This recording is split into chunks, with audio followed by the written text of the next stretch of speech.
Welcome to the first ever Max Coverage Draft Spectacular, a 3-episode special where we get into all things NFL draft. It's coming right It around is the draft corner. season, people, but before we get there, the league never stops. We got some news from around the Never league. slows Max, down. what do you got for us? Well, we have some key extensions that happened throughout the week after we went off air, of course, with y'all. And we started off with Stephon Diggs signing the massive 4-year, $120 million extension. My God, go get your money, Stephon. Go get your money. You deserve it. He is now under contract for the next 6 years. It's basically slated so he can retire at Buffalo Bills. So Bills Mafia, you got your franchise wide receiver locked down. And then, from this offseason, that doesn't really happen often. So be happy you got your wide receiver one, Buffalo Bills fans, because some teams don't have one.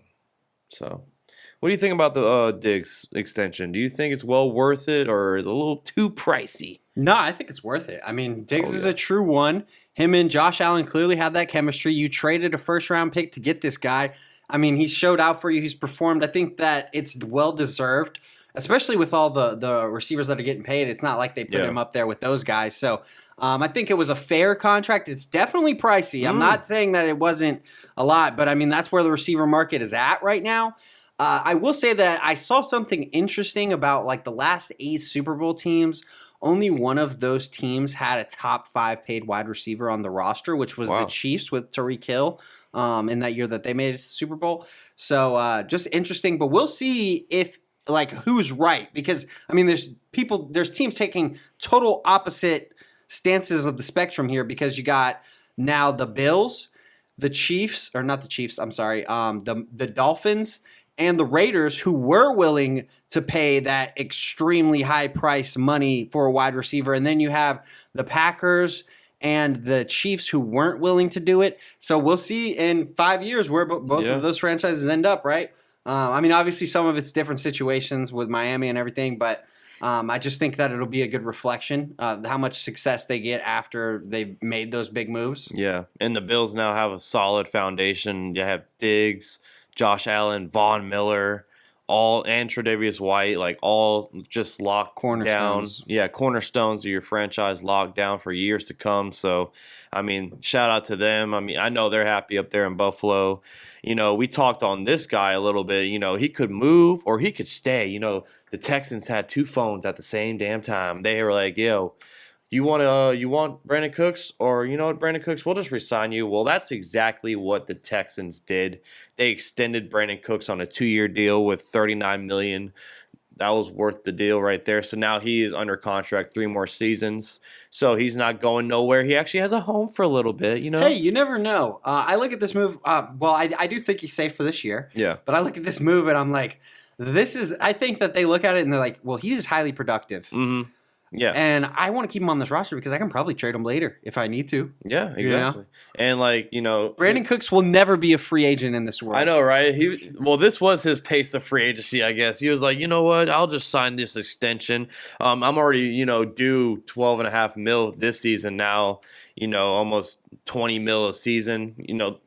That's a great price tag for Brandon Cooks. I mean, good for you, Brandon Cooks, because that's – well, now the floor seems like it's $10 million for receivers, but still, I feel like $20 million almost a season for Brandon Cooks. That's a little bit too high for me. But they wanted a 2nd-round pick. They didn't get one, so they said, "Screw it, we'll resign you. Maybe you blow up for a 1,500 yard season. We'll get that 2nd-round pick for you next season." Like you just said, maybe that will happen. Yeah, I mean, and also you just need something for Davis Mills. I mean, are you just gonna go into the season with no receivers? So I mean, you need somebody that is proven, somebody that you can lean on in tough times, and Brandon Cooks is definitely that guy. Hell yeah, man. So good for Brandon Cooks. Let's move on to the Raiders. Today was a big day for Raiders fans all around the world. Derek Carr, you're the key to that car, the key to that team, that success. Just got a 3-year extension, $121.5 million deal.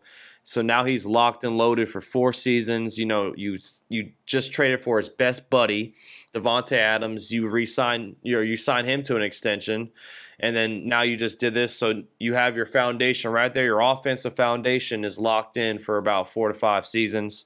You know, you still have Josh Jacobs, which they didn't pick up his 5th-year option. So that's a red flag right there for Josh Jacobs. Maybe this will be his make or break season.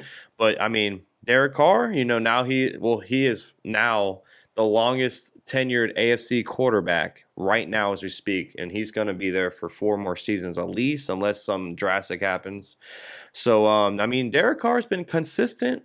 What do you think about this deal? Do you think this well worth it, or do you think they kind of just said, you know, we're going to risk it for now? No, I don't think it's risky. I mean, you know what you're going to get from Derek Carr, and he's been the centerpiece of this team for a long time. There's reports that he was a big reason Josh McDaniels wanted to come here. I mean, it was pretty apparent that this was going to get done one way or another. You just brought in his best buddy, you said it, Devontae Adams. There's no way you're going to bring in Devontae Adams and kick Derek Carr to the curb. I mean, Derek's the reason he wanted to be there, so... I think it's a win-win. I mean, the team wanted to do it. They wanted to do it. As far as Josh Jacobs goes, I do see him being a free agent at the end of next year, just because of, one, you look at the history of how the Patriots use their running backs with Josh McDaniels as the offensive coordinator. Not big on running backs. And to me, Josh Jacobs has underperformed. That's the reason they didn't pick up the 5th-year option, because the only time the 5th-year option is guaranteed is for injury. And, I mean, he plays running back, so you can get injured playing that, and he's not worth the type of money you'd have to pay on that 5th-year option. Yeah, and he has been injured a lot, you know, recently, the past 2 seasons. Not like long injuries, but in and out of the lineup type stuff, absolutely. And that's annoying for, you know, franchises to deal with, especially running backs. The running back market is the lowest it's ever been, and probably this is going to be the new norm. You know what I'm saying? Like, I think it is too. Yeah, so when people tried it. People tried paying running backs big money, and it just really hasn't panned out at all. I mean, even when it's not their fault. I mean, it's just an injury-prone position. Yeah. Like Christian McCaffrey's a guy where I look at it and I'm like, it's not his fault that it hasn't worked out, but it just hasn't. You know, and like the past drafts, you know, we saw Saquon go number 2. I mean, Saquon's not a bad running back by whatsoever, but like, you don't see a top 5 running back anymore. Zeke was one of those. Yeah, it's been a while for a little bit. I don't want to say it will never happen again, but it's gonna it takes a special individual. Yeah, and like even Derrick Henry was a 2nd-round pick. So, and that would be my one running back. I'd be like, I don't care. I'm signing this guy to a deal because it's King Henry. But like definitely Josh Jacobs will probably be, you know, moving on elsewhere, but you never know. So those are my 3 extensions, but I have one guy that got re-signed, Calais Campbell, re-signed on a 2-year deal with the Ravens. You know, there were rumors swirling around. Maybe he's going to retire. Maybe he's going to, you know, who knows? Maybe he'll join the Rams and just, you know, sell out for a ring. But no, he's going to come back to the Ravens. Good sign for them. I mean, I feel like Calais still has a lot left in the tank. He is getting older. He's not the same Calais. He's getting old, for sure. He's not the same Calais like with the Jaguars. But, I mean, I could see him being a very big piece for that defense still, you know, at this point in his career. Listen, I mean, he'll be out there most of the time. He'll just have to get more breathers. Yeah. And I think it's a great sign for them. One, it's team friendly. And 2, I mean, Calais is still that man when it comes to the run game. I mean, he's not as much in the pass game anymore, but that's as expected. And I feel like you can expect him to retire after this contract. But yes, I think that this was a great sign. It was a win-win for both of them. Yeah, and, you know, that's that leader that you need on defense as well. He's definitely going to be like that leader. Absolutely. You know, on defense. And he's been a leader throughout his whole career with the Cardinals, with the Jags, and now with the Ravens. So, I mean, good for Calais. We still have some other big-time people on the market. So, who's going to be next? We don't know yet. But we have a little hint of who's next, and that's Stephon Gilmore. Ooh. He just recently visited with the Los Angeles Rams. Go figure, right? Like, come on. Why not? Go and have fun, you know, enjoy LA and go get a ring maybe. But the deal didn't get done. He went to go visit the Colts today on April 13th when we're recording this episode. And the Colts supposedly sent a jet to go get him. That's how much Jim Irsay wants this guy. He told Chris Ballard, the GM of the Colts, that I have my eye on a key free agent on the market. No, So. I think he told the media that Oh. Chris has his like Oh, that the okay. Colts do, and Chris is working to So get. yeah. So the Colts as a whole have an eye on a huge free agent name, and I feel like Gilmore's still a huge free agent name, and it seems like this is the guy that they're talking about. What do you think about this? I know you don't want it to happen. I know, Right. look at the shirt, guys. Of course, he doesn't want it to happen. But what do you think? Would this be a huge move for the Colts? I feel like it would be a home run. Of course, it would be a home run. Yeah. I mean, listen, this is a guy that still has plenty of game left. He is older, but that's the reason you can probably get him a little cheaper. And to be honest with you, Colts don't even need to get him cheaper. They have the money. They're just being cheap bastards. They have a lot of money. But yeah, I mean, honestly, anybody that gets Gilmore to me, that's a home run sign for you. Yeah, and I think he was in talks with the Raiders for a little bit there. So I'm surprised he's still on the market. There's so many people. But still I will on the say, there's market. been a few people that the Colts have hinted at, like that they've been in contact with, like Honey Badger is one of them, and nothing has come up above from that at all. So, and it seems like nobody. Speaking of Honey Badger, seems like nobody wants him. Not even the Chiefs. Remember what he said? It's ridiculous. He actually said that he would have taken the deal that they gave Justin Reed, but they didn't offer it to him. Oh, that's sad. Which is just insane. I mean, listen, Justin Reed's younger, but I mean, I think, can we both agree that Honey Badger is playing better? Oh, he can still play. And he's got No more doubt. of that. I mean, no disrespect to Justin Reed, but to me, Honey Badger has more of that leadership quality. He's been a captain like every year on every team that he's been on. Yeah. So except for maybe like his rookie year with the Cardinals or something. But for the most part, I mean, he went to the Texans. He was a captain for that 1 year. Mhm. Went to the Chiefs, immediately a captain. So I don't see how the Chiefs can turn their back on Honey Badger like that. And I will say that there are some people that complained about his play for the Chiefs last year. Yeah. But I don't think that there's anything that could have made me not re-sign you. Honestly. Yeah, and then you're talking about a Super Bowl experienced safety in this league. One of the key cornerstones for them when they did win that championship. He went to go visit New Orleans. That's his hometown area. What I'm saying, he went to LSU, of course. So that would have been a cool sign for them. We don't know yet. Honey Badger's still out there on the market, but I saw the reports that said some team executives says that they think he took a step back. Like his game has took a step back. I was like, what are y'all watching?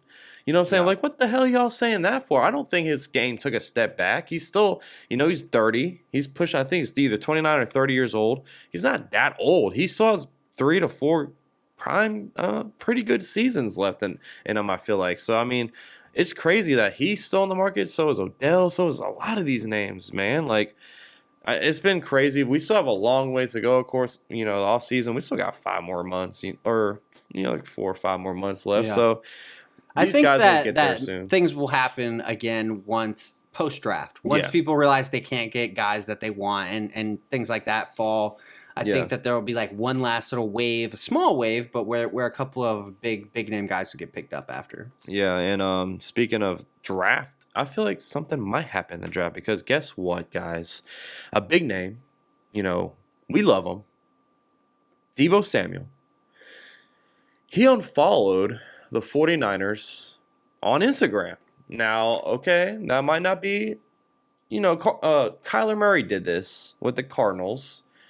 He's still on the team, of course, but and he put it back up, too. He did. He put it back up. So maybe it's like a little bit of like a chess game. It's just become a norm negotiation tactic, and it's really weird, but yeah. Yeah, so he wiped his whole Instagram. He changed his profile picture, and he deleted about 80 pictures or so of the 49ers on his Instagram. I mean, I don't think anything highly about this, guys. It's just something to, mention on the show and like in case you didn't see this. But I feel like, we're seeing all these guys get all these deals done, and Debo's in the back just like, what about me? I'm entering my final season. He's not the only one. There's I know. a group of them all I know there. that. That's what I'm saying. Like, Cooper Kupp's probably like, bro, what about me too? I'm not doing that though. You know what I'm saying? Like most of these guys are been quiet, but Debo said, no, hell no. Let me do something little fishy. Let me delete some of my stuff and make a little topic out of this. I don't know if that was a sign of what's to come in the near future because this has been the offseason of trading away your number one receiver. I'm not saying the Niners are going to do this, but I think Debo was just pulling their coats a little bit, maybe saying like, guys, I deserve my payday. What's up? Yeah, and I also think that for me, it just looks like a sign that the negotiations aren't going the way you want them to. Yeah. Because to me, that's like a negotiational tactic where it's like, all right, I need to turn up the heat, you know? Yeah. But put some fire in that kitchen. for me, I mean, just because it's a sign that it's not going well doesn't mean that people can't cave. People can't change their minds. People can't be like, all right. But I think that a big deciding factor will be once one of those guys gets signed. Yes. Once one of those guys gets signed, the other are going to be compared to their contract. Yeah. Metcalf, right. Exactly. AJ Brown. Metcalf, AJ Brown, Debo, like those guys. I'm sure I'm leaving somebody out of that too. Well, Cooper Kupp signed a new deal. Yeah. He's not, but he could use another one. Oh, I could see yeah. him asking for another one after the year he had. 15 mil a year. Yeah, but I just think once one of those dominoes falls, the rest will follow. And I want it to fall because that's going to be a fun time. Oh, absolutely. Oh, yeah, that's going to be very, very juicy, guys. But, yeah, I mean, we'll see. We'll keep y'all updated on the Debo situation, but I just want to point that out. A little juicy topic. Absolutely. Yeah.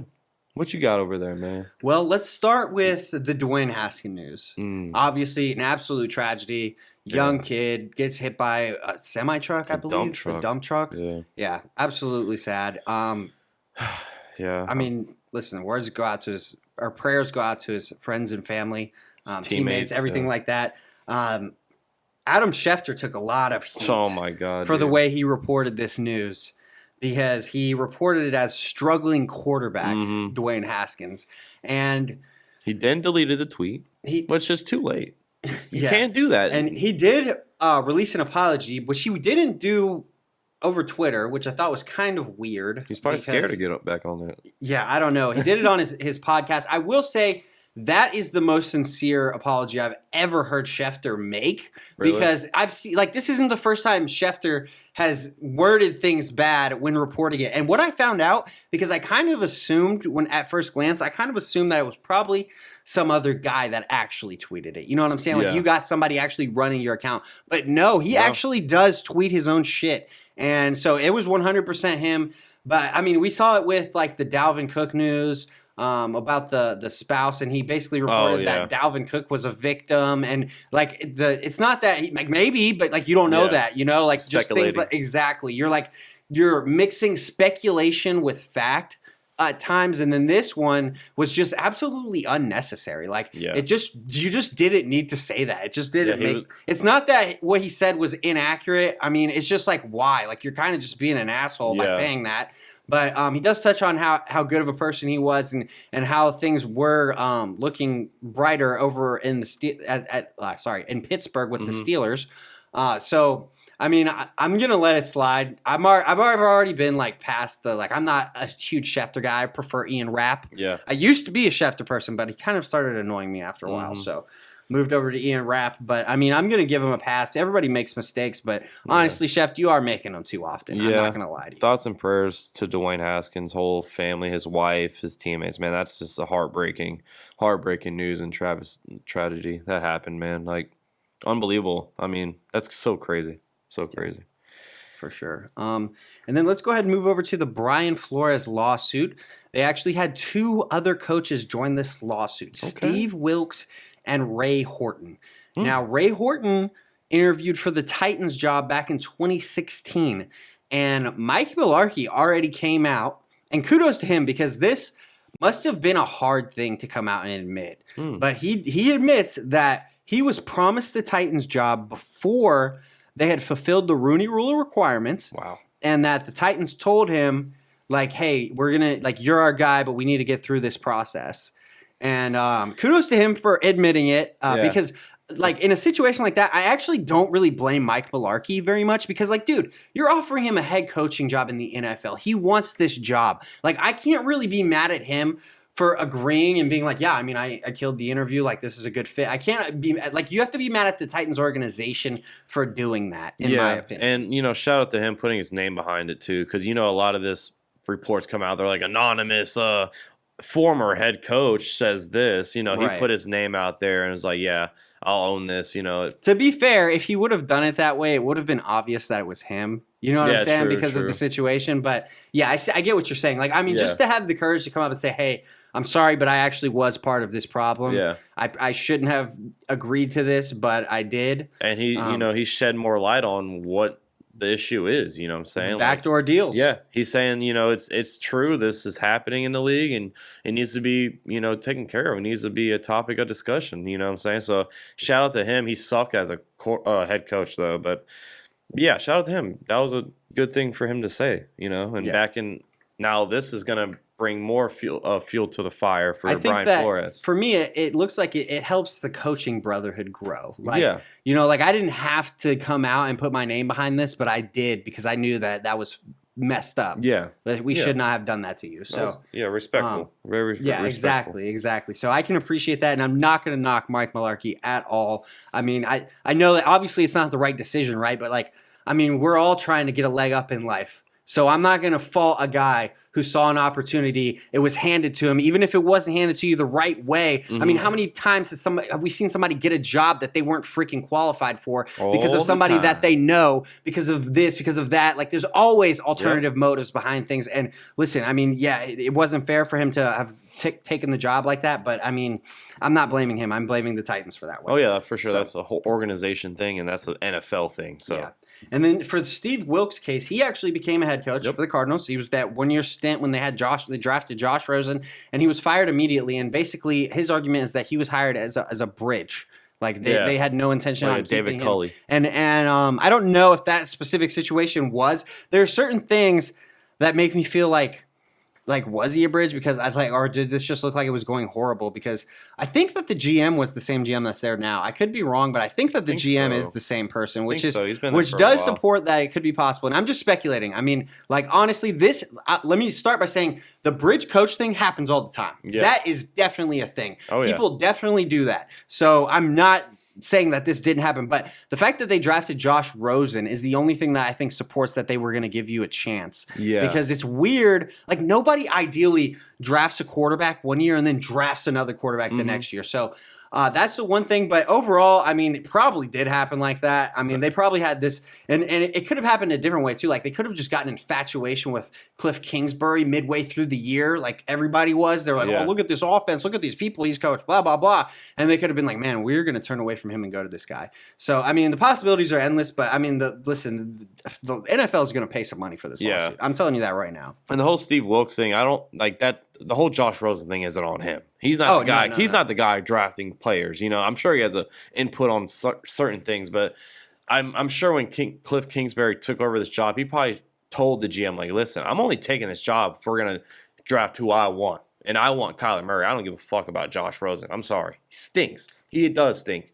And definitely wasn't a top 10 pick in this freaking draft or in this league. But, I'm excited to see more coaches come out, and have Brian Flores back. It's going to be very interesting to see what's going to happen throughout this whole process. But yeah, the NFL, it's bad when one person comes out, but when three now, you got a problem. You got a little issue on your hands. So and it's I feel like it'll be like dominoes. There's a strong chance that somebody else comes out with another story just like that. But let's go ahead and move on to an ally in this movement, Pete Carroll, who it was reported. There's no video of this or anything like that, but basically insider Schefter and then Diana Rossini were two people that I saw personally report on this. Pete Carroll, they were in a meeting with the owners and everything, and apparently Pete Carroll went on a 10-minute rant, basically telling the NFL owners that you're the damn problem. And the way Adam Schefter described it, he said that people said that Pete Carroll, people in that room said Pete Carroll went off on them. And then good for you, Pete. Diana Rossini said that the way that the owners responded the way the owners responded to this is they basically said, hey, Pete, this is paraphrasing, but this is how she reported it. Hey, Pete, we appreciate your opinion, but we strongly disagree. Tell me that doesn't just show you're the problem. You let this guy go on a 10-minute rant. You didn't even give it a day of thought. Right. You just said, hey, Pete, shut up, dude. Yeah, hey, Pete, We're in another tax bracket. That is Sit your ass down. Clear-cut proof that what he is telling you is the damn truth. So that's all I have to say about this. We've already talked about how the NFL owners are clearly what is the issue with this. The fact that Pete Carroll literally said that shit to your damn face and you didn't have nothing except, we appreciate it, but you're wrong. That's just good for you, Pete. Blatant, we don't give a shit. And when I picture this happening, I'm just picturing Pete getting held back. Dude, he's so old. Man, it's your fucking fault, man. It's your fault. You're getting held back. He's 70 years old. He's still in great health, great shape. You know what I'm saying? But yeah, that was cool of Pete, man. Hopefully this is true. And the owners, screw you guys, man, because you're just entitled rich people, man. And sometimes you guys are wrong, but you don't want to admit it.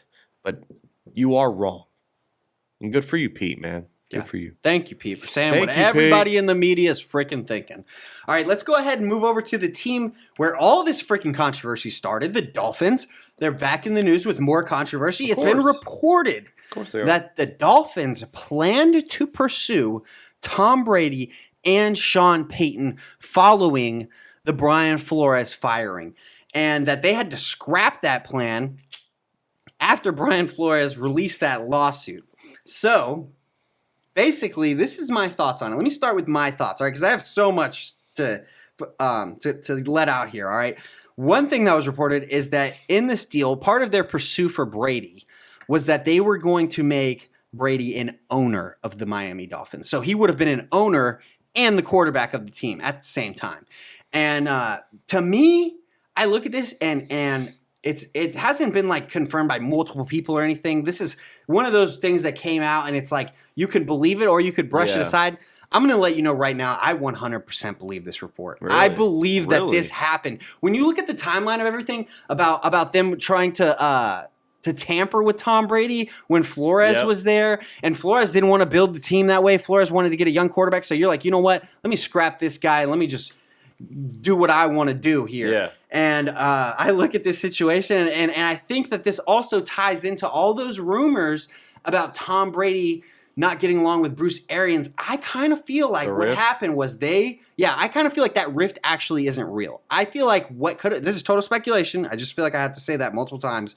But I feel like they probably contacted Brady, let him know, hey, we want you to own this fucking team, be our quarterback, and win us a damn Super Bowl.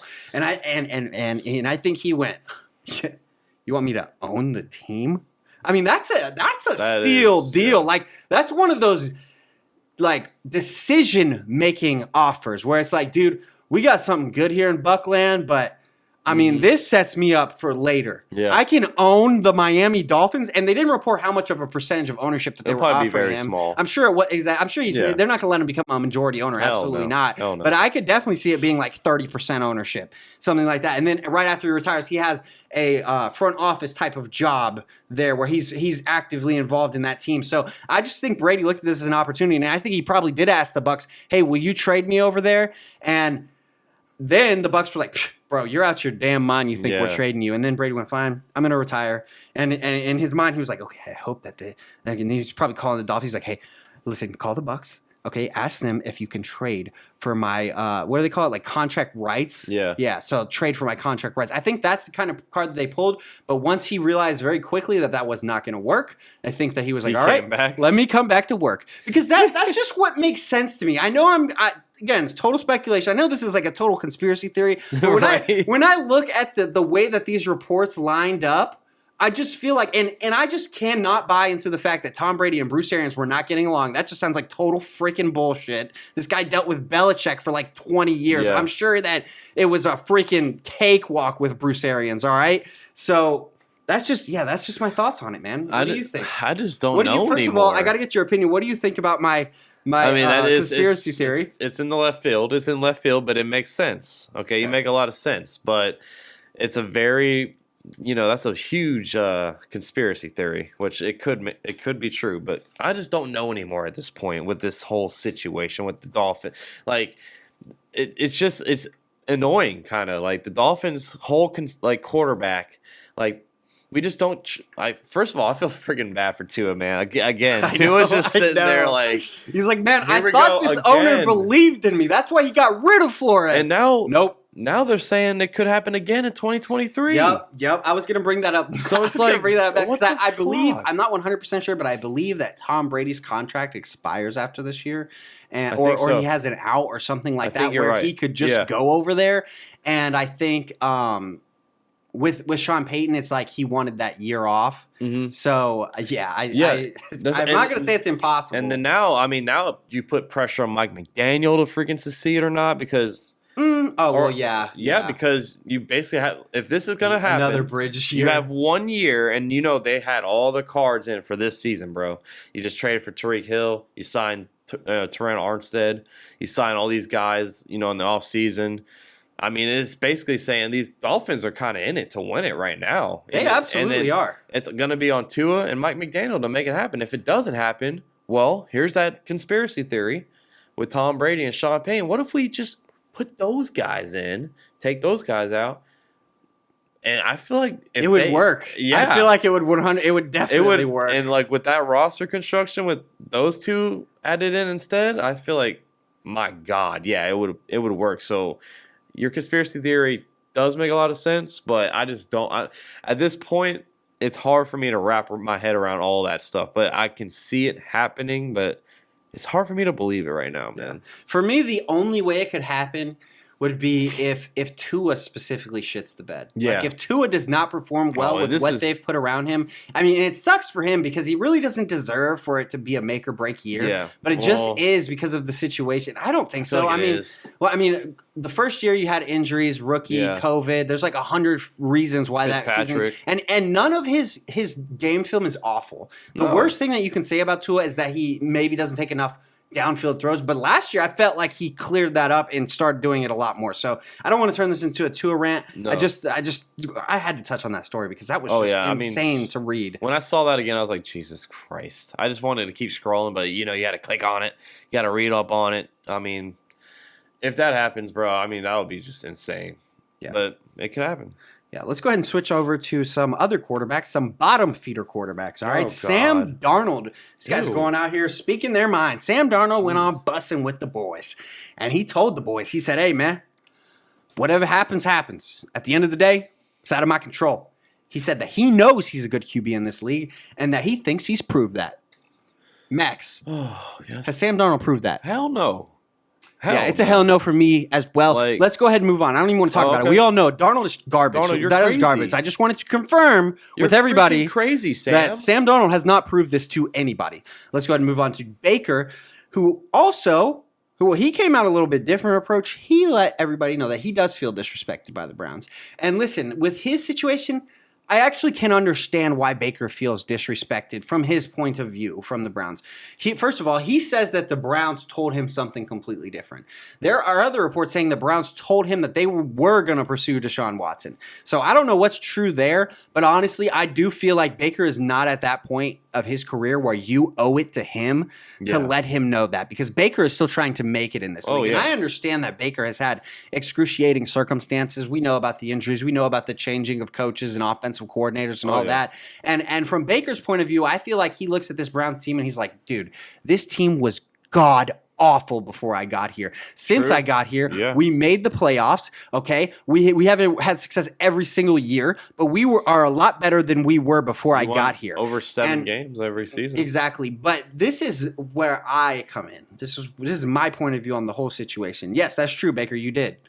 But you weren't the only change that happened over that course of time. The Browns started getting a lot more aggressive in free agency, a lot more aggressive with trades, trying to get proven players. Yeah. See Odell Beckham Jr., see Jarvis Landry, Kareem Hunt, see Javion Clowney. Like, they went out and made moves. So it's not like they weren't willing to make things happen. They were willing to do that. So I just look at it and I'm like, honestly, dude, you have not proven enough to where, I understand why the Browns did what they did. My whole thing behind it is they didn't run their offense with Baker Mayfield. They ran it from the two-headed monsters and Nick Chubb and Kareem Hunt. Yes. So, you didn't really show us. The games that was on your back to win, you lost. Yeah. Remember the Chiefs game? Yeah. To be fair with that game, they put up a lot of freaking I know they did, but it was on Baker to win it. Yeah, they couldn't finish. And, they were leaning heavily on the run game that game, specific game. But that's the whole thing with the whole Browns and Baker situation. The Browns never ran the offense around you. It was just like a Jimmy even G in situation. that best year that he had, even in that playoffs, he got benched on one game. Yeah. So that tells you that he really was Blake Bortling that team. Yeah. So I mean, he came on this podcast. No disrespect to Blake. Oh. Well, he came on this he came on this podcast and talked. He finally broke the silence vocally, not just typing on Twitter or Instagram, but. I mean, Baker, man, he said, what, my only option really is Seattle at this point. I don't know where I'm going. I just want to know where I am going to go. I don't know where he's going to go. No one does anymore. But, yeah, I mean, I can't blame the Browns, man. I mean, they've tried their longest with him. I thought when he got drafted, he was going to be the answer, but I was wrong. I was completely wrong about that. So, but... yeah, I mean, I just feel like it's time for Baker to just shut up and move on, I agree. Yeah. I agree. I think he will be blessed to be in Seattle, but I don't think that would be a good fit for him. The offensive line, not good enough. Yeah. But let's go ahead and switch over to some somewhat Jaguar news, just something that pissed me off a little bit, all right? Urban Meyer, they're saying he's headed back to Fox Sports. Oh, of course he is. I am so disappointed in you, Fox. Seriously. I'm actually thinking, so if you don't know, I am an avid pregame watcher. I watch a ton of pregame. He's a dual TV pregame watcher. Yes, I'm not kidding, guys. Yes, I have my number one guys, and this is how I do it too, because the first one that starts is NFL Countdown. It starts at 10 a.m. And then once the goats. I think 11 is when Fox turns on. Maybe it's 12, but 12 Fox and CBS are both on. And I normally have Fox and CBS, but Fox is my one. But now, dude, I'm actually thinking about throwing y'all out of the TV and letting Countdown run till 1. Hey. Just because of that move, just because I feel like, how do you let somebody like that back in your building? After being embarrassed the way he was over there, I don't care if it's a college football segment. We know this guy is not a good person. We know he does not have a good work ethic. He does not deserve these kind of opportunities. You should let somebody that works their ass off, that wants to fucking be there, that isn't an entitled little shit, get that job. So that's all I have to say about that. What I have to say is, one, Fox is desperate. They're losing everybody. That's true. That is true. Aaron Andrews might be the next to go. What's next? You're going to let Herb call NFL games? Oh my God. Lord. To be honest with you, I would watch that. Exactly. I actually would. I would watch that for the sole purpose. I know he'd embarrass himself. And that's what was my second point is, it's Urban Meyer. They're going to get press about it. They're going to get people that will tune in because they want to see it fail. Right. And then third, he used to work there. You know what I'm saying? It's like, when you move on from your job and you get laid off, you always come crawling back to your old employer. Fox didn't employ him. I just think after seeing what he did in Jacksonville, I know. I just feel like you have to lose a lot of respect for a coach like that. Yeah. That's just my opinion. But hey, Urban, you're still a shithead. Yeah. And you always will be. Yeah. And then just one more thing that I wanted to touch on was some interviews that the Jaguars have had recently. I missed the Trevor Lawrence one, unfortunately, but I saw the other ones. First of all, Shaq Griffin's been coming on 1010XL too. He's a guy I'm really excited for. If you don't know, this offseason, Shaq Griffin is catching 100 footballs a day. The reason he's catching 100 footballs a day is because if you're a Jaguars fan, you know that the only knock on him from last year is that he didn't catch his interceptions. If he caught his interceptions last year, we would be talking about him at an elevated level. I don't think that he's not good. I think he's a good corner. Yeah. He just needs to catch those interceptions. And for me, as a Jaguars fan, I love to see somebody that acknowledges that was an issue for them. And they're like, hey, this is what exactly, and I love that. And another thing that I love about Shaq Griffin, first of all, he is all Duval. Let's be clear about that. He loves it here in Duval. You can tell he wants to be a part of this. He's got a positive attitude. He's the kind of guy that is a culture builder. I love Shaq Griffin right now. And one thing that he said, they asked him, because we've already talked about it. There's not really a clear-cut answer at who's going to be the slot for the Jaguars this year. Yeah. So they asked him, have the Jaguars asked you to play slot receiver, and if so, or it's not slot receiver, have asked you to be slot corner, and if so, are you willing to do that? And he said, absolutely, I'm willing to do whatever this team needs me to do to be better. I love that. And he's basically, he's just a great guy, great competitor. He's just a guy you want to have on the team. Positive. Yeah. He's all about also meeting with the players, getting off the field camaraderie. Yeah. morale. So I love that about him. And then another guy that interviewed that I listened to was Travis Etienne. I just wanted to shout this out because it was really funny. I think I know what you're talking about. Yeah, they asked him about missing the year, and he was basically like, well, if there was a year to miss, this was the one. Yeah, I mean, so, hey, it's true. I mean, I feel like some people were like gashing him just a little bit. Dude, I mean, he's absolutely right. He made a joke out of it, but he's absolutely right, bro. I mean, if there was anywhere where it's like, actually, you know what? I'm probably better off not having that time being coached by those guys. Yeah. This was the year. But that's all I really have for Jaguars. Yeah, well, I mean, we try to reach out to Shaq too, man. Check your DM, Shaq Griffin. Yeah. Come on the pod, bro. Come on, man. Let's go ahead and we're not at our draft extravaganza just yet, but we're going to warm up into it a little bit. Man. So, this. There was a report that dropped that the Packers are hunting at a the Packers are hinting at a massive move on draft day. Max, first of all, what is your reaction to that? And also, do you have any guesses on what this massive move could possibly be? As far as moving up, is there a position? Yeah. Is there a guy? Is there somebody that you think that they could be trying to go up and target? I personally, these are my two options that I can see. I can see one, we're going to trade for a receiver that one of these little big name Metcalf or Debo. I don't believe in AJ Brown. I don't think he's going to go nowhere. But out of those two, I think we can maybe throw our hats in that little circle that the little rumor mill. Hopefully we'll see, but that could happen. Or I feel like because we have 2 first-round picks and 2 seconds this year, we can move up. And I want us to go get Chris Olave.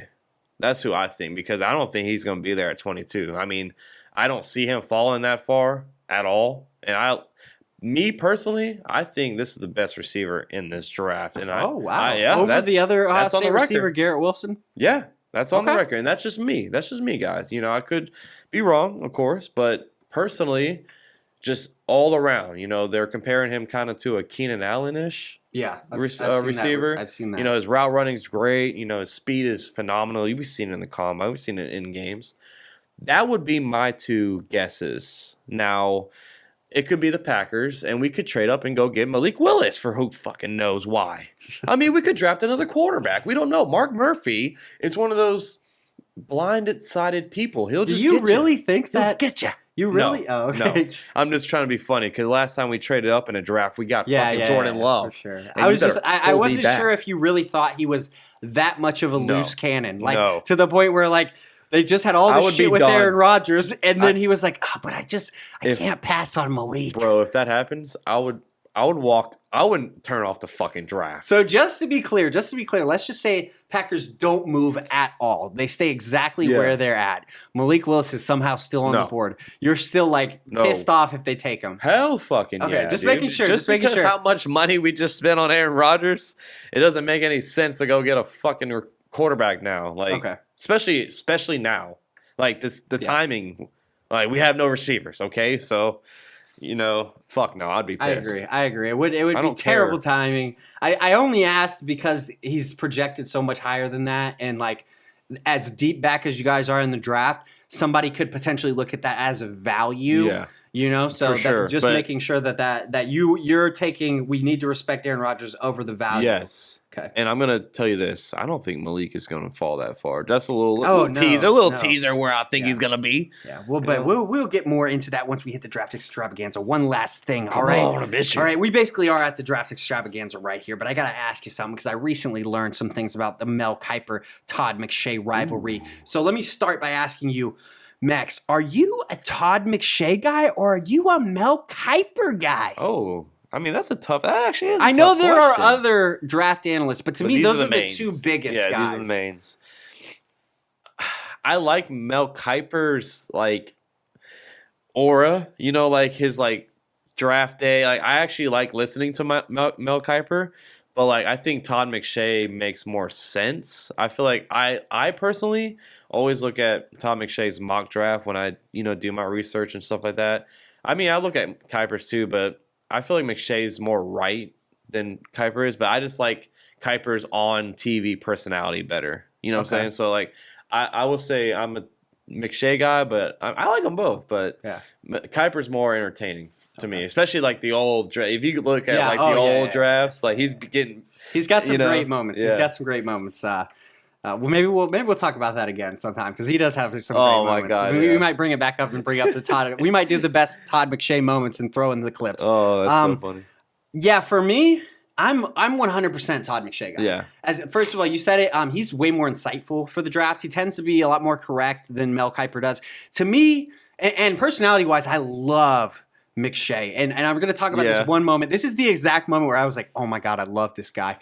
So him and Mel were doing a mock draft exercise with each other. They were both like going back and forth on the picks and everything. And I guess they had agreed they weren't going to do trades.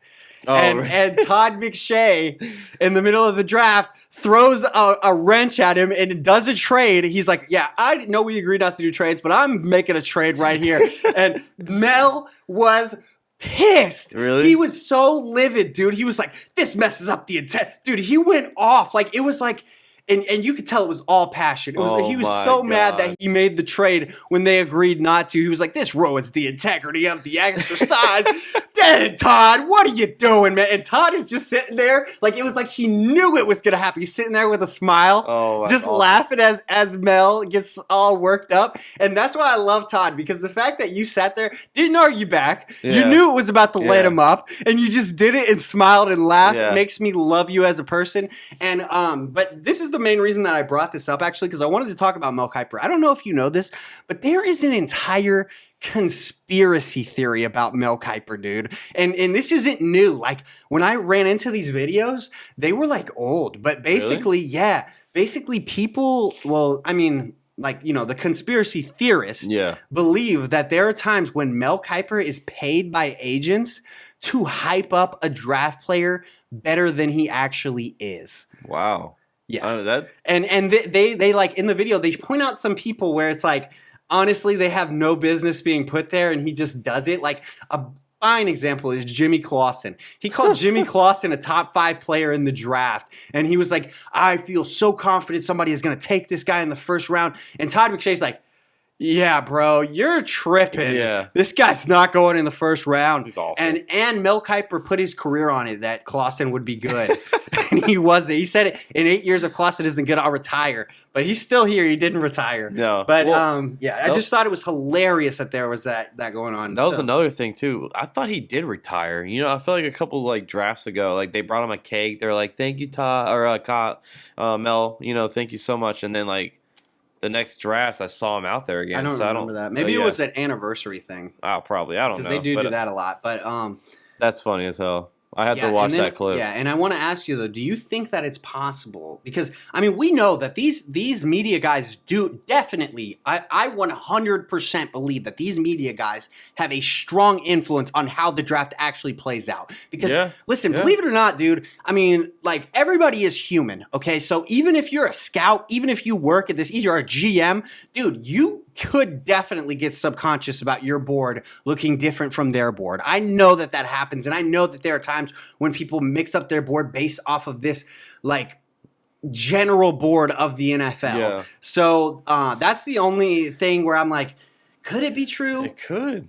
Like, I never thought about that, but I mean, I don't think. But how much trouble do you think they'll get in if they ever got caught? I don't. That's a great question. That would be. It's a great question because it would be so hard to prove, right? Yeah. Like, you would actually need to catch the money being like moved from one person to another with the conversation from an agent. And the reason I feel that way is because like at the end of the day, message. Yeah, exactly. At the end of the day, it's your opinion. Yeah. So it's like, how does somebody tell you that you're lying about your opinion? Yeah. But this is where I stray away from it, because I gave it some thought and I said, I just don't think that he would do that. That's really what it comes down to. I just don't think that it would be worth it. I mean, you're a draft analyst at ESPN. You're one of the, I don't know how much Kiper makes, but I know he's up there because he's been there since the beginning of time. Yeah. Since ESPN first started launching this shit. Yeah. He's been there since draft day 1 when it started getting covered. This guy's been in the best moments. So I just think from his perspective, it's not even worth the controversy of getting involved in something like that. I will say, like, him and McShay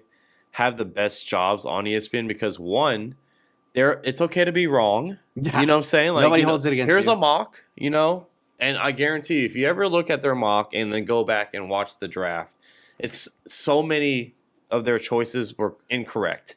Same with their big boards, too. Yeah, exactly. So, like, they get on, for like 2 months, they start getting all the draft ready, all this stuff going on, the coverage. And then in the back of my head, I'm like, man, these guys, they can say whatever the hell they want and be wrong, and it's fine. I will say now, people will come back and find it a lot more now that we're in this internet age. It used to be super easy back in the day, boy. Oh, yeah. But people will find it more. But yeah, I mean, nobody really knocks you for it. And the reason I think it's justified to not knock people for it because when you think about it, man, I mean, it's just so random sometimes. Yeah. Like, the draft does not always play out nearly how you think it will. The people you think are going to be monsters, sometimes they end up being nothing. Yeah. And you know what I think the biggest element is, in my opinion? It's the one that you can't really account for.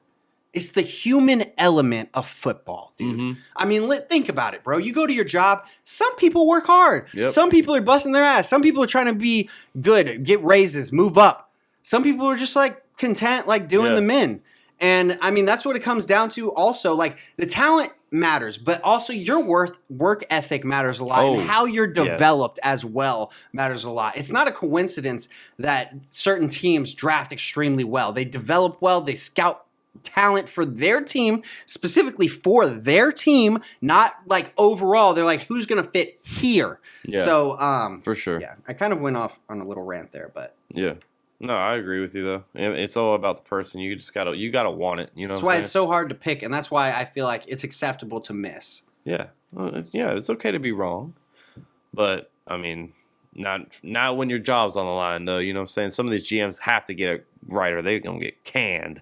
Yeah. So let's get into the mock. Let's get into it, guys. The draft bonanza. Okay. All right. It's going to be great. We got 3 days of coverage, okay? We're going to start with the first 10 picks. And you already know, guys, the Jacksonville Jaguars back at number 1. A feeling we know too often, Jaguars fans. Well, not really. Top 5 pick. Top specific, 5, just early round picks. I mean, I know that we haven't had the one pick a lot. Yeah. Just 2 years, I think, in our entire franchise, if I'm not wrong. Last season and this season. But a lot of top 5 picks, a ton of top 10 picks the last whatever amount of years. 20 years. No, not 20, but like 15. 10, 15. Okay. man. Yeah, man. Y'all are first on the clock. Yes. Everyone's on the board. No one's calling you. Yeah. So listen, nobody's calling you. You should already know what you're going to do. Okay. I am going to give you what I think they should do on day 3. That's when you'll get my opinion. And before we start this mock, episode 3 is when I'll tell you exactly who I want on the Jaguars. No, exactly who I want on the Jaguars with this pick. And also a couple of things to keep in mind with this mock. We are basing it off of what we think teams are going to do, not what we think they should do, if that makes sense. We'll get into our big board on episode 3 of the Draft Spectacular. Now, for the Jaguars, okay? You are on the clock. We know who the candidates are, all right? So let's go ahead and just throw them out there. We got 5 guys that are being talked about with this pick, all right? We got, and some of them not as much as others, but we'll start with the offensive tackles. We got Ike Ekwonu and Evan Neal, okay? Alabama and NC State, respectively. Both of these guys are projected to be the top tackle. And, well, there's really it's fluid who people are picking for the top tackle between those two, but it's always those two. And then on the pass rushing side, the edge, that's what most people think the Jaguars are going to pick with. The candidates are going to be Aiden Hutchinson, Travon Walker, who was a surprise jump up boards, and then also Kayvon Thibodeau. Mm-hmm.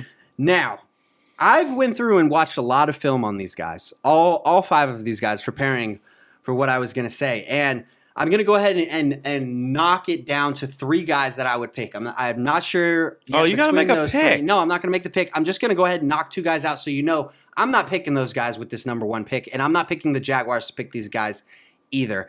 And that is Evan Neal, okay? The reason that I'm knocking Evan Neal off of this is honestly, it has nothing to do with Neal. It has all to do with Ike Ekwonu. This guy looks monstrous on film, okay? Yes, he does. Neal is a lot more technically proficient. He has more counter moves than I would say Ekwonu does, But there's also inconsistency on tape from both of them in the pass protection specifically. One thing that they do a lot, and I'm getting some of this information from other people, but I always watch the film to validate that they can show where it happens. One thing that both of them do, they kind of trip over themselves sometimes. That sounds stupid, but how it's described is their head gets farther than their feet. And then they just kind of get off balance, and they've had times where they've like fallen and busted the play. Yeah. Now, the reason that I have to put Ickey so much higher than Neal, and I do think Neal. Damn, so much. Yeah, I mean, I shouldn't say so much, but there's a gap for me. There's a gap for how much I would want Ickey over Neal. And the reason is because this guy is an absolute mauler in the run game, okay? He's a pancake factory. And I know a lot of people have said that they think that he might make a better guard than tackle. I agree with that assessment. I really do. And a lot of people say, like, you can't take a guard at 1.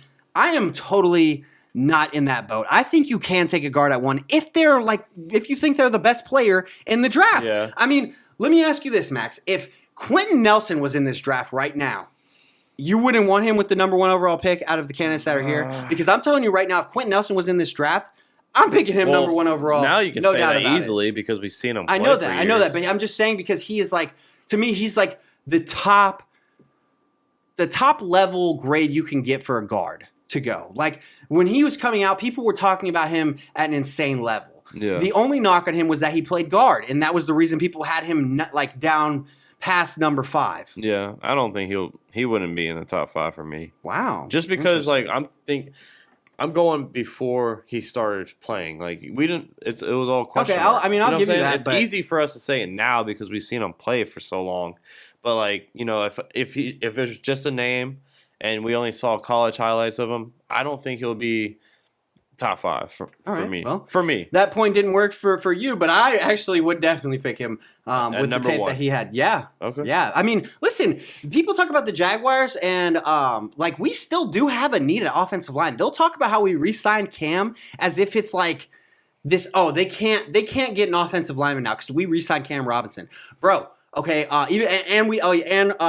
Brandon Sheriff. Yeah. Sorry. And they bring about him, but to me. Bro, I mean, first of all, you lost Andrew Norwell, so that was basically a 1-for-1 swap with Brandon. And then, yeah, you kept your left tackle, but we also opened up a position at center where we have nobody there. So, Shatley. I mean, Shatley, yeah. I mean, I guess. And then at right guard, you really don't have a strong answer. You have guys where you feel like they'll be okay if you put them in. Yeah. But to me, I mean, a guy that can pancake people like that can be huge in the run game. And this team.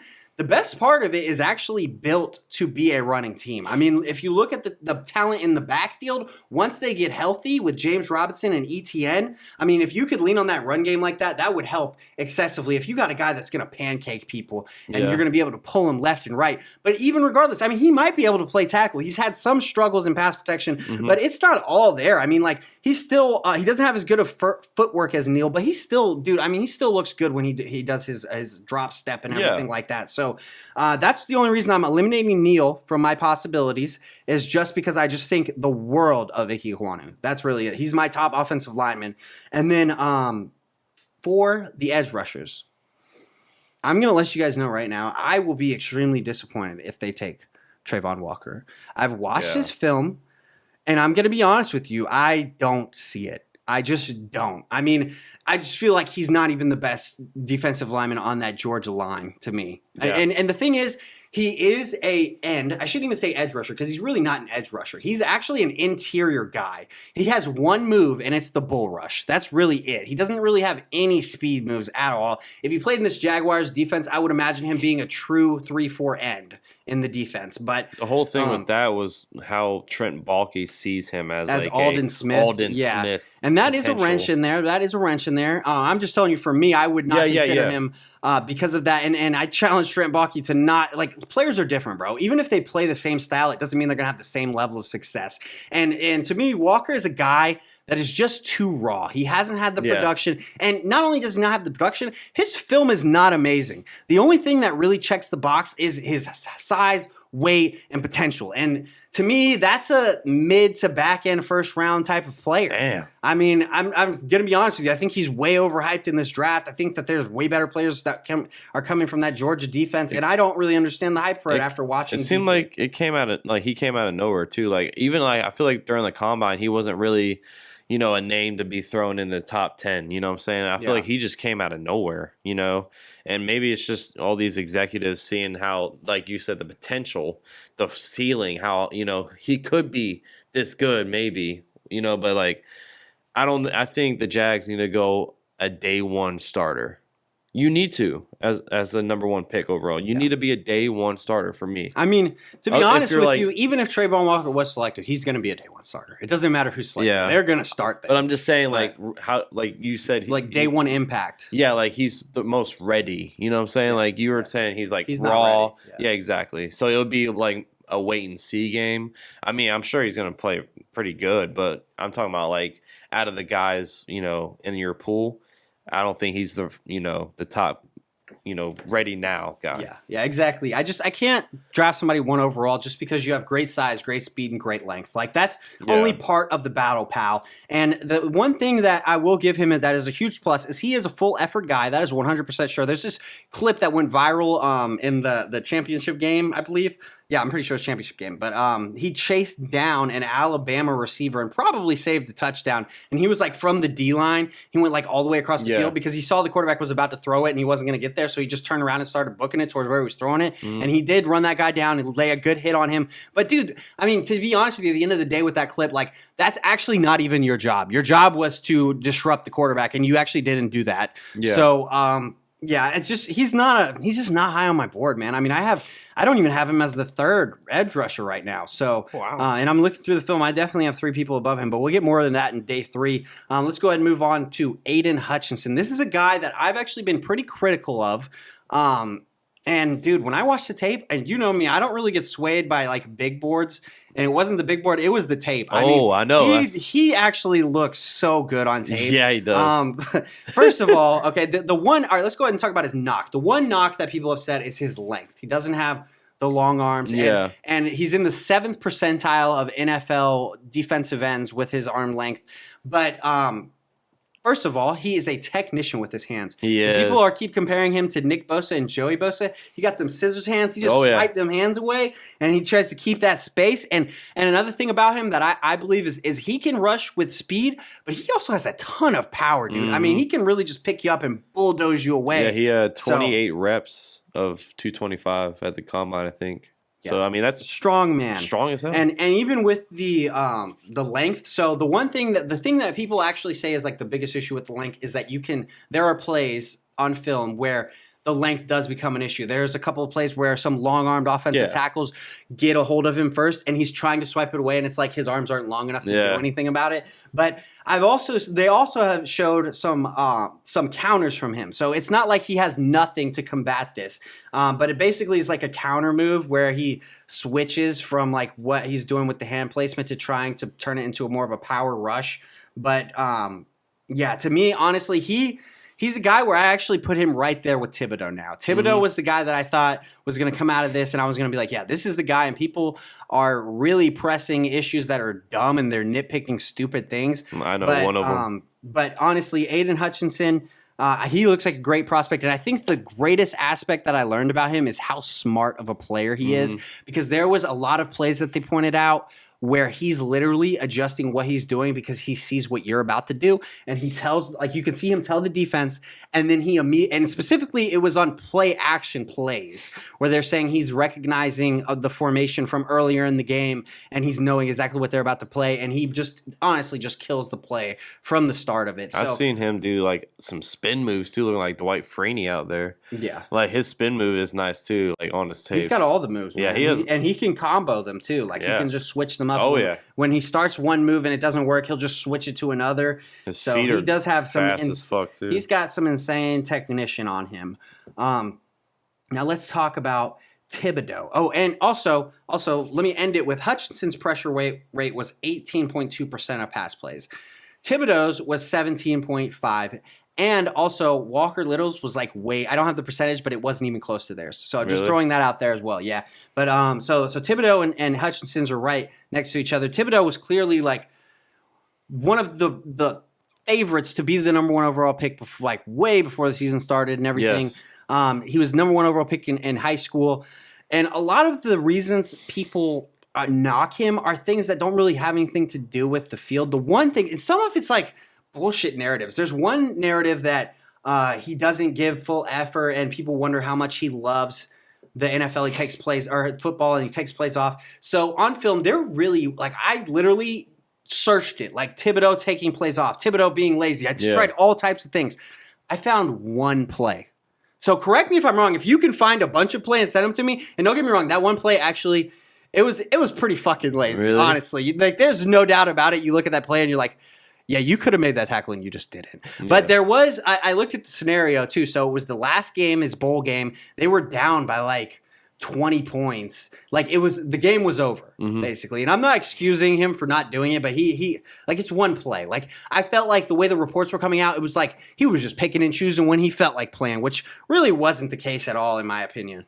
Now, another thing that really helps this narrative, in my opinion, is Thibodeau sometimes does not speak very well. Okay, that's one thing that I have learned about him. The part that actually isn't his fault is when he talks about his other interest. I feel like teams are like bashing him for that. Like, he talks about how football is the stepping stone to the rest of his life. Like, he says, like, I plan on playing a long career, but from there I'm gonna, do other things. Stuff, I'm going to go into broadcasting. I'm going to do these other things, make an impact on the game. And I feel like people have kind of like knocked him for that. Like, he has a cryptocurrency, oddly enough. Really? But yeah, he has some random cryptocurrency. But basically, like, I just feel like people are knocking him for things that aren't really that important, but also I do put some of it on Thibodeau because he has said some dumb shit, bro. Yeah, honestly, it's almost like he was like trying too hard to be insightful. Like, one thing he talked about on one interview was why he chose Oregon and he didn't choose Bama. Did you see that at all? Oh my God. He basically like, I just felt like picking, I'm paraphrasing, but he's like basically saying, I felt like Bama was the easy choice. Like, yeah, I'll go over there and I'll win national championships. And he goes, but what will my education mean? He basically says, nobody respects, he basically calls the whole freaking university stupid. And he says, like, nobody's going to respect like a degree from Alabama when I can get one from Oregon. And he was like, he talked about some guy from Nike. I guess he's like a huge Oregon supporter. And he's basically like, I can call this guy and have a job tomorrow. And he got some backlash for that. And so did the guy interviewing him, because the guy interviewing had no pushback on the Bama thing. He just kind of like, okay. Laughed, yeah, exactly. And then another thing that he's done that I think really did hurt him from a team's perspective, and it was not doing the combine drills. And to me, it wasn't that you didn't do the combine drills. It was that you said you were going to do them. And then you chose not to do them. Out, yeah. And the reason was Daniel Jeremiah called it goofy. I call it stupid. The reason was because he said he wanted to do the defensive line drills and the linebacker drills. But the thing is, everybody goes through the same process. And he was like, I'll do both of them at my pro day. But like, everybody goes through this process and then they do both at the pro day. So like, you could have just done it. And it's not the fact that you didn't compete. It's the fact that you told people you were going to and then just didn't. I think that is also what has boosted Trayvon Walker's stock so much, because he did it and he performed well. Yeah. So for me, if I was making the pick, which I'm not, it would come down to Thibodeau, Hutchinson, and Ike Ekwonu. Well, you now, pick one. We'll get into more. This is a mock on episode 3. So let's go ahead and do what I think the Jaguars are going to do. Okay. So we already know about Trent Baalke's tendencies, and we know about the connection with him and Trayvon Walker, and how he just sees him as that kind of guy that is like Aldon Smith, who he previously selected with a high draft pick. Honestly, I'm picking for the Jaguars Aiden Hutchinson on there, like for them, who I think they'll do, because it's the obvious choice. It's the one that everybody's said to do. The Jaguars actually do normally do the obvious, quote unquote, obvious choice in the first round. The thing that everybody thinks they're going to do, Dante Fowler, Ramsey, Jokel was another one. Fournette was one. So like they do tend to do what people think they're going to do. And honestly, it's also a hope. Like, I really hope that Trayvon Walker is not the pick. Yeah. So that's who I'm going to, Aiden Hutchinson, just because I just feel like you have to. And by the way, we're not doing trades on this because obviously I want the Jaguars to trade, but we will mention when there is a high probability of trade. And I think with the Jaguars, I'm going to leave them off the high probability of trade because I don't think they're going to garner that much interest for this pick. I'm hopeful that they will, but I just don't think it'll happen that way. Yeah. I mean, no one really came out and called them or nothing like that. There's not a clear-cut number one this draft, and there's no quarterbacks on the top that are willing, to go number one. Yeah. So when's the last time you've seen 5 strong possibilities of a first overall? No, that's what I'm saying. This draft's gonna be crazy. But I agree. I think they're gonna get Aiden Hutchinson as well. I just feel like you have to pair someone up. You just touched on a couple edge rushers. I'm thinking of like the teammate to Josh Allen. That is a great point. You know what I'm saying? Like, who's going to, complement him the best? I feel like Aiden Hutchinson right now could do that. I don't care if he's small, his arms. No, I've seen the tape. I've seen him play. I know, there's a small sample size because, he emerged this one season. But, the guy he checks all the boxes off for me. He interviews well. He talks well. He went on the Pat McAfee show. Cool dude. He just plays phenomenal. His tape just speaks for itself. This guy can do it all. I just feel like that would be the best option for the Jaguars to have him. And, in today's age, you need 2 dominant pass rushers to be successful on defense. And that would be a nice 1-2 punch right there. Aiden Hutchinson and Josh Allen. As Bill Belichick once said, if you don't have an edge, you don't have a defense. Let's go ahead. Correct. He was correct about that. Let's go ahead and move on to the Lions at number 2. They're obviously so disappointed. For both of us, Hutchinson off the board. Yep. They're disappointed. But listen, okay, I think Dan the Man Campbell is absolutely going edge here. Oh, yeah. I don't see an offensive line being drafted. They took Sewell last year in the first round. Yeah. They have some pieces on the offensive line. Listen, this is a head coach that wants to bite kneecaps off. Oh, yeah. How do you do that, guys? How do you bite kneecaps off? You gotta get I tell you how. You get the number 1 rated player from the start of the season, Kayvon Thibodeau. This is a guy with probably the lowest floor out of all the edge rushers. He's been consistent. His tape is good. His size is good. Mm-hmm. I've already given you my player analysis of him. What do you think? I agree. You think they go? I agree. We got the same 1-2 right here, man. Thibodeau, I'm looking at speed, man. The Detroit Lions need speed on that defense, and he would fit in well. Automatically, bro. I can't even tell you who's on the defensive line for the Lions, bro. No offense to them. I just don't. Do they still have them. Trey Flowers? I think so. That's so. one guy that's solid. Even though they're in my division, I just don't care about this team. They don't scare me. You know what I'm saying? So Thibodeau would fit perfectly with them, and he could be a freaking beast. It's scary. It's scary for Rodgers to go up against this guy, but that would be a nice pickup for the Lions. I agree. I got him drafting Thibodeau as well. And just for clarification, they actually don't have Trey Flowers anymore. They just lost him this offseason. So, perfect fit. Yeah. All right, now the Texans. Oh, this is the first one where it got a little tricky to me. A little bit. Yeah. So, for me, the Texans are going to be looking at 2 different positions. Okay, they're still in the start of their rebuild. They got a lot of work to do. They didn't have really any early round draft picks last year, so they really couldn't get started on it yet. Yeah.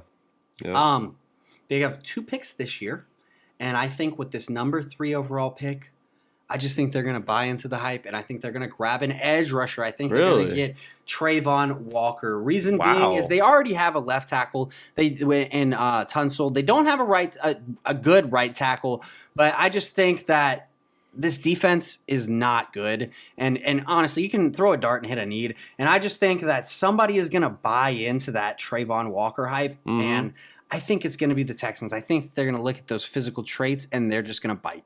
Yeah, we're disagreeing here. Okay. I actually disagree with the line.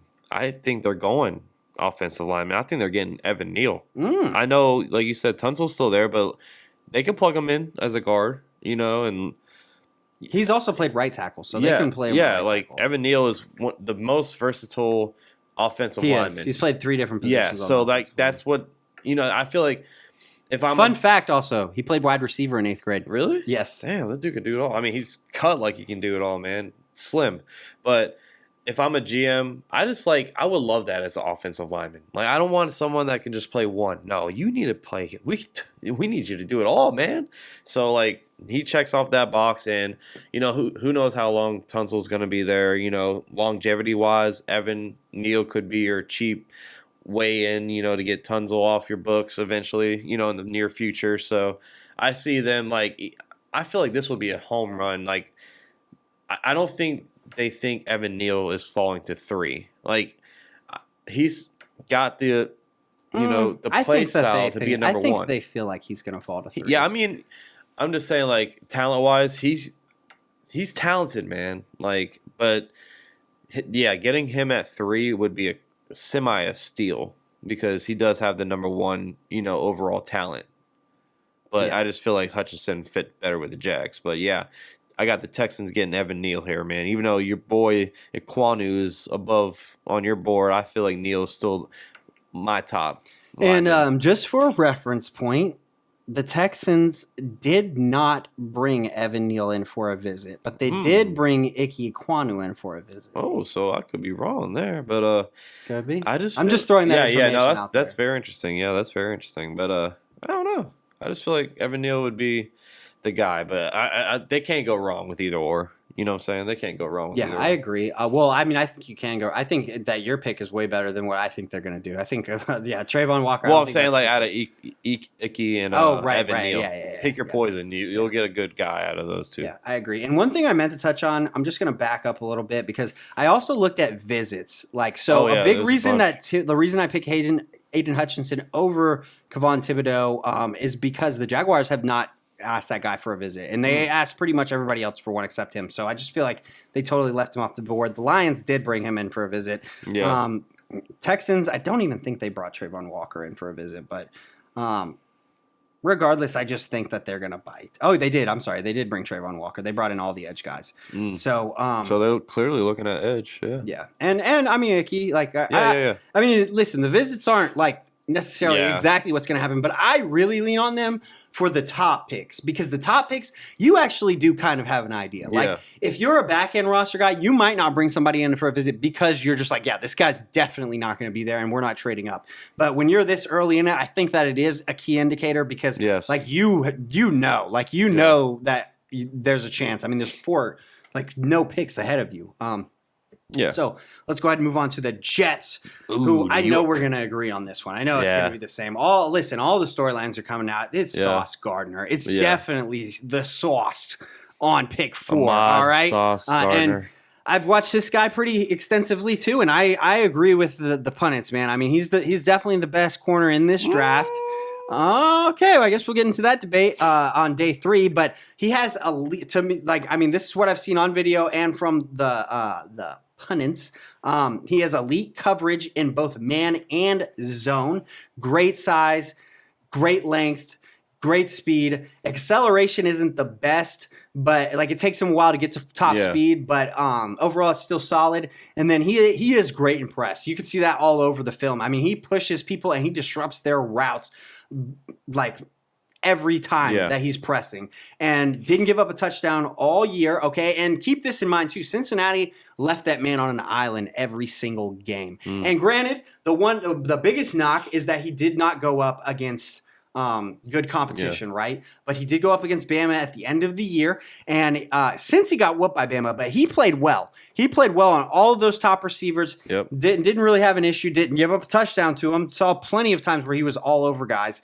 And then the last knock on him is that he's not a good tackler. You can see it on film that he's not a great tackler. But I'll say this because, some corners, when they're elite, it's not necessarily that they're not a good tackler. They're not a willing tackler. They just won't do it. They're just like, nah, this isn't my job.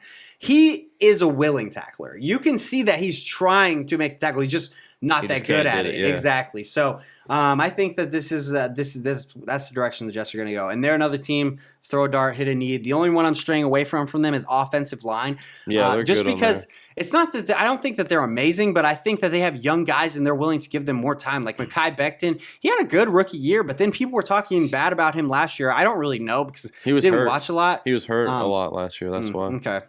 Yeah, I didn't watch a lot because they don't pop up on Red Zone at all because they suck. Well, but that one Mike White game he did. Yeah, I guess the Mike White game.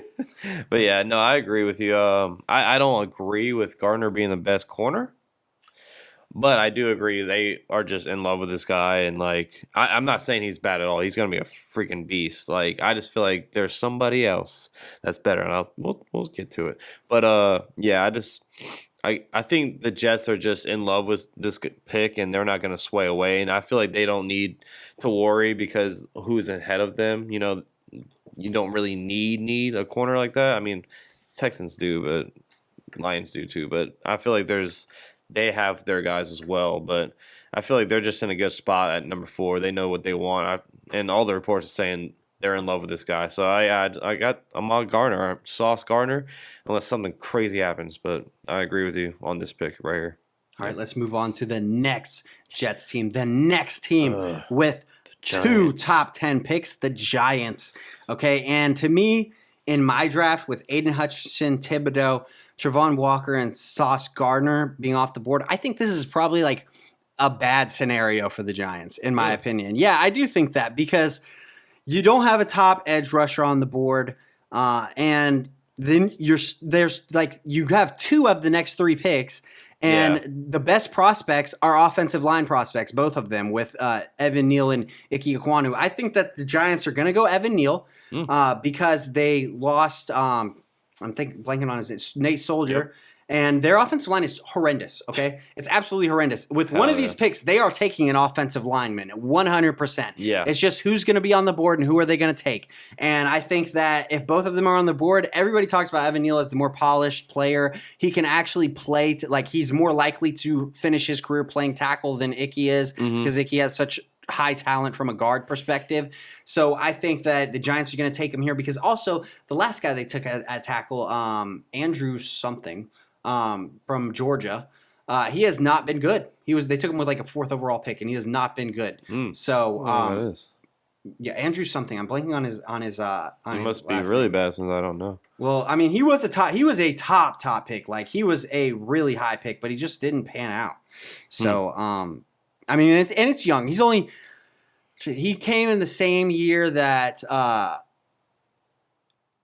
the guy from Detroit, the cornerback that got hurt. Okuda? Yeah, so he's going into his 3rd year. So there's definitely time for him to turn it around. It's just that I don't think that they're confident enough in him. Yeah. And the fact that you got 2 offensive line spots. Evan Neal can play anywhere on the line.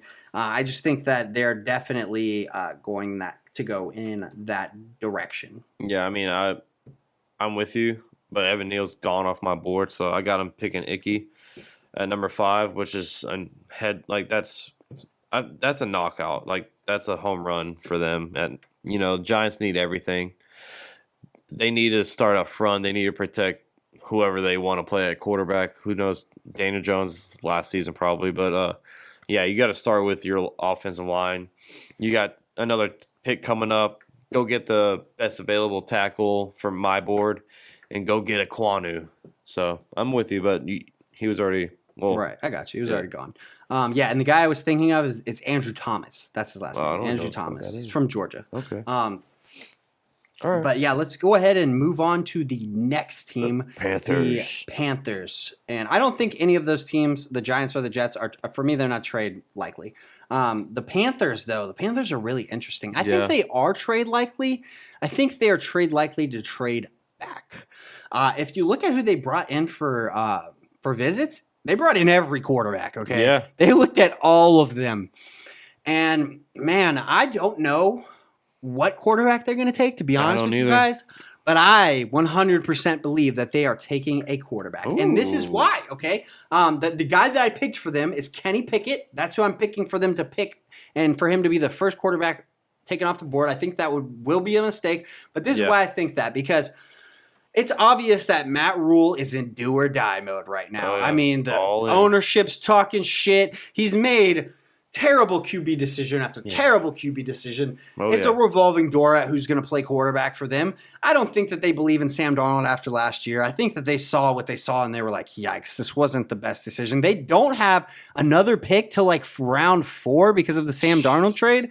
So that's why I think they're either going to have to take a quarterback here or trade back, because the reason that I think that they have to take a quarterback too also is because Matt Rule is going to try to like put his job on the development of a quarterback. Mm-hmm. And the reason I'm picking Pickett for them is because they say that he is the most NFL ready. That's the only reason, okay? I've watched a little bit of it. Haven't gotten too deep into the quarterbacks yet because I've been focused on Jaguar-related players. But I just think that – and also the Panthers are always making the bad decision lately with quarterbacks. So that's why I feel like they're going to take Pickett because I feel like they're going to make a mistake, and I think Matt Rule's going to get fired at the end of the year. Oh, yeah. I mean, I'm with you on the quarterback, but I'm not with you on Pickett. Okay. He probably will be the quarterback they select, but they shouldn't, okay? It's Malik Willis. Because at this point, you got to go get the highest ceiling possible quarterback. Like, I think Malik Willis has the most potential to be a star. I'm not saying anyone from this draft will be a star. I feel like he has the most potential to be the star. And, you know, are you talking about the quarterbacks or everybody? Quarterbacks. And I know, like, David Tapper has, like, his connection with Pitt and all the, you know, Pickett, you know, circle. But I don't know, man. I feel like you just got to kind of, like, sit back and just be like, let's do this. Let's get a guy that's out of the, you know, the box for us. Like, let's go get a young Cam Newton-ish quarterback and Malik Willis. I'm not comparing the two, but you know what I'm saying, like, they both can run. Cam Newton used to have a big arm, not anymore, but I mean Malik Willis has the best deep throwing arm in this freaking draft in my opinion. I mean, I saw the combine, saw his tape. I don't know. It might be a stretch at 6 because other people have him going, you know, further back, but I just feel like, you know, this could be the stretch that they're just going to swing on it, and they're going to get Malik Willis here at 6. I don't think why not, right? I mean, I think that would be the better decision. Yeah. You already know I think that. But yeah, I think if you're Matt Rule and whoever the hell their GM is, it's like, dude, we might as well take a big swing. I mean, we're screwed. Exactly. So let's go ahead and move on to the second New York Giants pick. And again, they're in a tough situation, all right? The best player on their board is Ike Ekwonu. They just drafted Evan Neal. Do they draft 2 offensive linemen right here? I'm going to say no. No. Ideally you're going to want them to play tackle, and then you have 3 top 10 tackles on your roster, all within like the last 3 years. That's why I don't think that they'll do that. I think that they'll go with the other. Well, this probably might be the best player on the board for as far as play for them, but because Icky is a tackle, I would think that he would be ahead of them. But I'm going Kyle Hamilton with the Giants. This is a guy who's been talked about as a very high draft pick. I know he plays safety, but this guy's been talked about all around. I think that with the Giants, I mean, they don't have they have solid 2 corners. I even thought about putting a corner here because they have a solid 2 corners, and they're talking about trading one. But I just went with Kyle Hamilton because they have a clear opening right now. They don't have a slot corner, but regardless, I mean, you got 2 corners, and they only have like one guy on their depth chart that looks like he's like an actual like we want you to be the starter type of safety, which is Xavier McKinnon. The other guy that they have listed as their other starting safety is Julian Love. So I just think that there's a spot for it. Yeah. And from the Giants' perspective, you're so early in this rebuild that you can honestly go anywhere with this pick. I think, excuse me, from a playmaker's perspective on offense, they have enough for Daniel Jones to be successful. It's on you. The one thing that they don't have on offense is the offensive line. That's why I think they have to take an offensive line with one of these 2 picks. But the other one, I think they can go a lot of different directions with it. And I think that they'll go best available. I think it'll be Kyle Hamilton. Yep. For my board, I still got this guy available. Travon Walker is on my board. I mean, him falling to 7 would be, you know, a home run for them. But, you know, there's also Jermaine Johnson from Florida State. His name is getting mixed in the top 10 now. So, like, maybe they go that way. Who knows? But in my board right now, best available and what they need is an edge. Travon Walker would check that box off for them. You know, you got Icky for me and Travon Walker. I mean, that's a nice 1-2 in the top 10. So we'll see if that happens. Number 8. Who's number 8? Jets? The Falcons. Oh, the Falcons. We got the Falcons at 8. All right.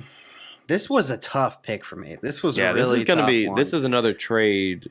Definitely a trade potential right here. Definite trade potential from the Falcons to move up or down. I think they could go either way. Yeah. And I think that they are going to consider a quarterback. I really do think the Falcons will consider a quarterback, and I think they'll end up going with Malik Willis. Okay. All right. They kind of put off the rebuild, and I have no idea why. I mean, you should have just committed to it because you knew that was not going to work out. They did bring Malik Willis in for a visit though, and I just think that they're not going to feel 100. Like I know that the connection with Arthur Smith and Marcus Mariota, but I just think that they look at him as a bridge. You look at the contract they gave him; it looks like a bridge contract. So and everybody's talking about Malik Willis. He's going to need some time to develop. I think that this is a situation where you can eat this year and let him develop if you need to. I do think that you could make an argument that they would go offensive line here because that offensive line is terrible. They have a lot But of when I holes. looked at their visits, man, they really didn't bring in like high-level offensive linemen. The only offensive lineman they brought in for a visit was Kenyon Green from Texas A&M. So it looks like they're like back-ending that as like not as much of a necessity, which is dumb. But I mean, I think that they could take a chance on Malik Willis here. Yeah, I mean, for me, it's like from Malik Willis off the board for me. So now I'm thinking like, do you just say screw it, like you said, this year we're gonna just suck maybe, and we're gonna be top 5 next season, and we got Bryce Young, we got C.J. Stroud, in company. There's other quarterbacks, of course, but those are the 2 for next season. Do we just go for one of those guys next season? So me, I didn't go quarterback for them. Of course we're not trading. So I went Drake London, the receiver from USC. And, he's getting the freaking Keyshawn Johnson comparison. He's big. He's not the fastest receiver, but he has, like, the most power. He'll break tackles. And his route running's great as well. I'm a little scared that because, he played in the Pac-12. That's always going to be a knock on, some of these receivers and stuff. But his tape looks great. I mean, the big body, power, put him with Kyle Pitts. I mean, Marcus Mariota could do something with these 2 guys. And, of course, they still got Cordero Patterson, who re-signed this offseason. So, I'm looking at that because I feel like the receiving corps is one of the main holes for the Falcons. Of course, a quarterback, but Mariota can do okay for now. But they really need a receiver. So, I feel like Drake London would be a good fit for them, for me. Okay. Yeah, I agree. I mean, it would they definitely have a need everywhere. Like a lot of these teams they can go anywhere because they have so many needs, and the talent evaluation is so differentiated this year compared to previous years where it's normally pretty similar. Yeah. Next team, the Seahawks. Okay. That's very interesting too. This is an interesting situation. Another trade potential. It definitely, if they want to get a quarterback, it definitely is, especially to jump the Panthers. So for them, and on my board, there's Kenny Pickett and Malik Willis are both gone. Yep. I don't think that they're going to reach for a different guy that early. No. So I don't think that they'll trade back. I think they'll go ahead and take the pick, and I think they'll go best player available on this board, which is Ike Ekwonu. It's a need that they've had that would be a steal. For years, dude. Absolute years they've had this need on offensive line, and I think that this would be a great way to start your rebuild. That would be a steal. If he fell to 9, holy crap, that would be insane. Yeah, I know I might look crazy. I picked Icky as like one of my best teams, but I just don't think teams are looking at him the same way. Like I feel like teams are looking at Evan Neal as more of that top prospect, and how I said that I think there's a gap between them with Icky on top. I think teams are looking at that opposite. Yeah, because of the guard versus tackle situation with the both of them. Because Icky is a lot more likely to play guard. I think Icky's top 5 still, but if they get him at 9, that'll be insane. But for me, I got this guy who is, in my opinion, the best corner in this draft, Derek Stingley from LSU. Man, I know the injury is a big question mark, but the guy just ran a 4.37 at his pro day in LSU. I mean, what else is there to prove? Before the injury. What about the tape for the last 2 years? Because with him, everybody talks about like he's living off of his 2019 season. Well, that could be true, but I'm saying like potential. I just feel like Gardner came out of nowhere, and like Stingley was he's been prospect high for years and years and years, but the injury was what killed him. The Achilles, I think he messed up. But I just feel like, bro, like out of the 2, because now we're gonna compare the 2 for their careers. I just feel like he has the most longevity, and that's just a personal opinion. I like this guy. I love Derek Stingley. I feel like, I mean, I know the Seahawks could go either way. I feel like corner would be one of their biggest needs. They're not going to go quarterback. They're not going receiver. You know what I'm saying? They're not going to. They could go edge rush here. They could go Jermaine Johnson on my board. But I don't know. I feel like Derek Stingley at number 9 is one of my little, surprising predictions. Okay. So. I don't think it would be that surprising. I mean, I've seen Mel Kiper loves Derek Stingley. Oh. He's like all over him. But yeah, I don't know. I mean, I think he's going to fall out of the top 10. Just my opinion. He could. And I do think Sauce Gardner is the better corner. But we'll get more into that on episode 3. Let's go ahead and move to the last pick. All right. The Jets, their second top 10 pick. And for me, this was a tough one too, man. I really, really eyed a defensive end here, a specific one, but I ended up picking Garrett Wilson for them because a few different reasons. One, they already went defense. Okay, they already went defense with one. You got a young quarterback, and even if they don't take a wide receiver here, I mean they have enough over there. Like it's not like you don't have anybody. You just don't have that third receiver. You went and got a tight end from the Cincy, blanking on his name, but. Whatever.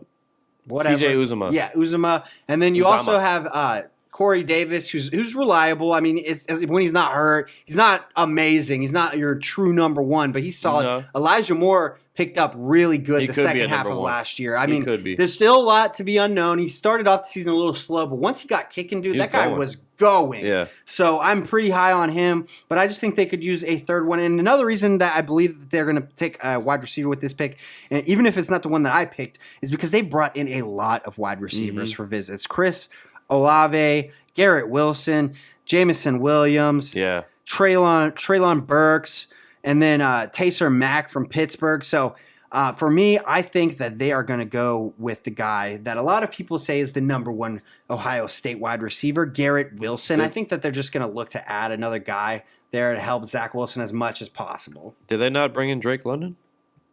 The Jets? No. Really? Oh, that's interesting. I agree.